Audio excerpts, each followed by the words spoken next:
please. Senator Canavan in continuation. Thank you, Mr Acting Deputy President. Now, while I was finishing my first stint on this bill, I believe I was speaking about the Labor Party's opposition to one element of the bill. The bill does a number of things. There are 5 schedules in this bill, and there are a number of component parts of the 5th schedule. The first 4 schedules simply streamline the regulatory arrangements around that cover institutions, tertiary education institutions providing services to overseas students. They do so in a way that's consistent with the additional regulation and oversight that's been put in place for domestic or institutions providing services to domestic students. And the first 4 schedules of that bill are seemingly non-controversial, and certainly in the Senate committee report produced, the government and opposition senators agreed with those 4 elements. The Greens opposed all, but I did comment on the Greens' contribution in my earlier remarks. Of the 5th schedule, there are 4 component parts of it, which is that 5th schedule is all about saving money for our higher education sector. It ultimately, we estimate, would deliver savings of around $76 million a year if this red tape is reduced, including reducing reporting timeframes for student default, allowing overseas students to pay more than 50% of their fees up front, not requiring them to. Be careful to keep in mind that that cap would still be in place, that an institution can only require 50% of the fees to be paid up front, but it will give students the choice. And finally, it will remove some of the arbitrary restrictions on the study period for overseas students.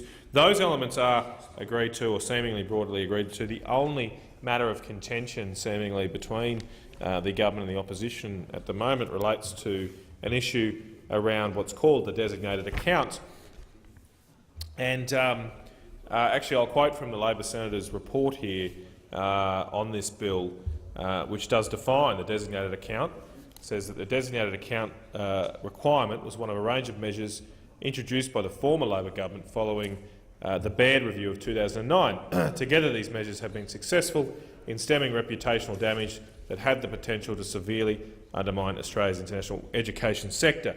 To explain, Mr Acting Deputy President, the designated account requires institutions to put aside or to hold a certain amount of the funding or fees provided to them by overseas students in case there is allegations of fraud or underperformance.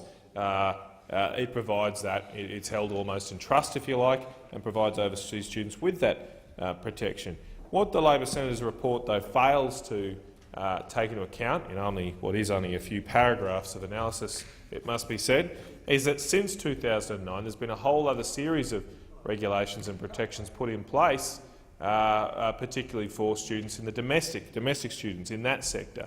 And I did wax lyrical on them earlier about the Australian Skills Quality Authority, the Tertiary Education Quality Standards Agency. These new bodies have put in place greater restrictions, greater oversight, greater regulation to cover the standards in place for domestic students. This bill expands those protections and regulations to overseas students, and therefore the government has made a view after a lengthy consultation and review, a review established by the former Labor government before the 2013 election. That review and that consultation concluded that these designated accounts are no longer needed if we were to apply this whole new regulatory structure to our overseas students market. Again, it's about reducing red tape and protection.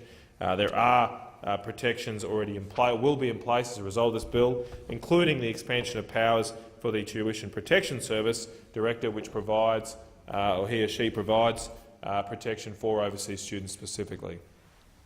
We feel that those protections are sufficient, that the existing arrangements introduce a unlevel or non-level playing field between private and public operators. It's only private institutions providing services to overseas students that must put aside these designated accounts.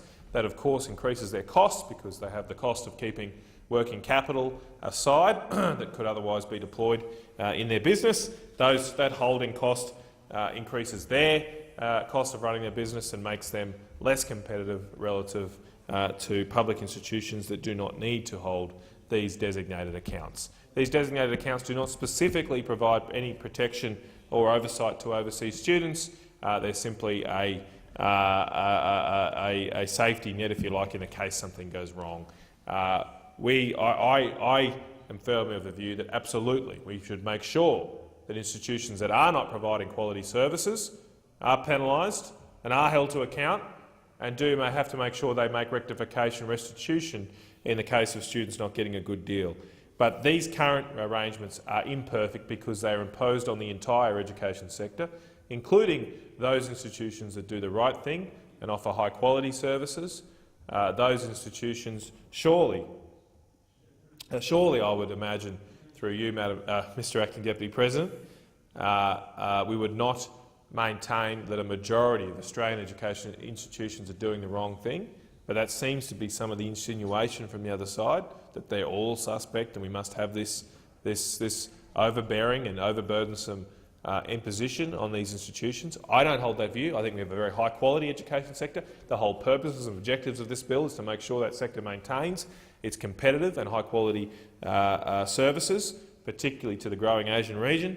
I don't believe that we should tar the entire sector with a brush by saying that we must impose these onerous obligations on all of you because we're suspect you might be doing the wrong thing.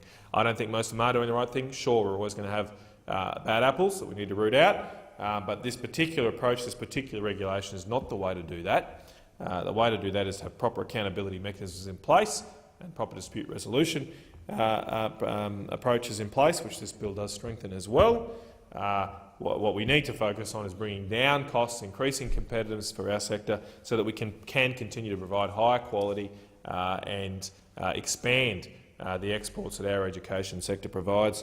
Because as I started my contribution with, Mr Acting Deputy President, while we have a very competitive and very attractive higher education sector right now, we must be alive to the challenges that there are also institutions in other countries now becoming better and lifting their standards, and indeed possibly doing from an easier perspective because they're not at the frontier like our institutions are. So we must always strive in that environment to stay one of the best places for overseas students to get a higher education degree.